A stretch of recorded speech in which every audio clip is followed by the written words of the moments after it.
இந்து அறநிலையத்துறைக்கு முக்கியத்துவம் வழங்கிய வகையில் தமிழ்நாட்டில் குறிப்பிட்ட திருக்கோயிலில் நடைபெறுகிற திருவிழாக்களில் ஆண்டுக்காண்டு ஆன்மீக பெருமக்களுடைய வருகை என்பது கூடுதலாக இருக்கிறது.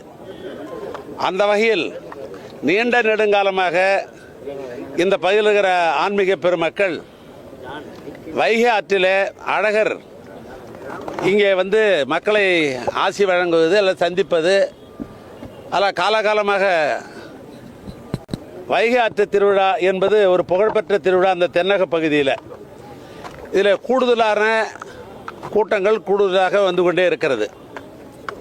அந்த வகையில் தான் சென்ற ஆண்டை விட இந்த ஆண்டு கூட அதிகமாக கூடுதலுக்கு வாய்ப்பு இருக்கிறது. இந்த நிலையில் ஏற்கனவே மதுரை மக்களுடைய வேண்டுகோளுக்குங்க தமிழ்நாட்டு முதலமைச்சர் அவர்கள் இங்கே கோரிப்பாலம் பாலம் ஒன்றும் பக்கத்தில் அப்பல்லோ பாலம் ஒன்றும் இந்த நகரப்பகுதியில் இந்த பாலம் நிர்ணயிக்கப்பட வேண்டும் என்று அவருடைய திருக்கரத்தாலேயே அடிக்கல் நாட்டு விழா நடத்தினார்கள். அந்த பாலப்பணிகள் இப்பொழுது நடைபெற்று கொண்டிருக்கிறது. பொதுவாக அழகர் அவர்கள் இங்கே நம்முடைய அமெரிக்கன் கல்லூரி இருக்கிறது, அங்கிருந்து தான் வந்து இந்த ஆன்மீக பெருமக்களுடைய கூட்டம் அதிகமாக இருக்கும். அங்கே தான் இந்த பாலப்பணிகளும் நடைபெற்று கொண்டிருக்கிறது. அறநிலையத்துறை அமைச்சர் அவர்களுக்கு தொடர்ந்து இந்த பகுதியில் இருக்கிற ஆன்மீக பெருமக்கள் பாலம் கட்டி கொண்டிருக்கிறார்கள். இந்த பாலம் கட்டுவதற்கு வேண்டிய கட்டுமான பொருளெல்லாம் இங்கே இறக்கி வைக்கப்பட்டிருக்கிறது.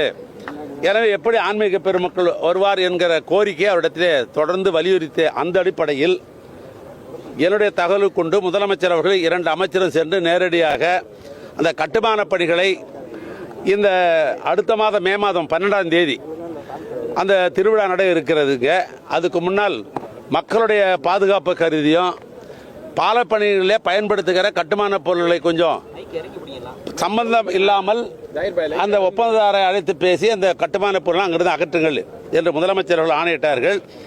அந்த வகையில் தான் நம்முடைய அறநிலையத்துறை அமைச்சரும் நானும் இங்கே மதுரையை சார்ந்த அமைச்சர் பெருமக்கள் நம்முடைய மூர்த்தி அவர்கள், அதே போன்று பிடிஆர் தியாகராஜன் அவர்கள், இந்த தொகுதியுடைய சட்டமன்ற உறுப்பினர் நம்முடைய தளபதி அவர்கள் அனைவரும் வந்து நாங்கள் மாவட்ட ஆட்சித்தலைவரோடு எங்களுடைய துறையினுடைய செயலாளரோடு நாங்கள் ஆய்வை மேற்கொண்டோம்.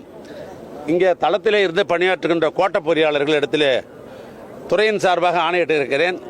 10ஆம் தேதிக்குள்ளே இங்கே இருக்கிற அத்தனை பொருள்களும் அகற்றப்பட வேண்டும்.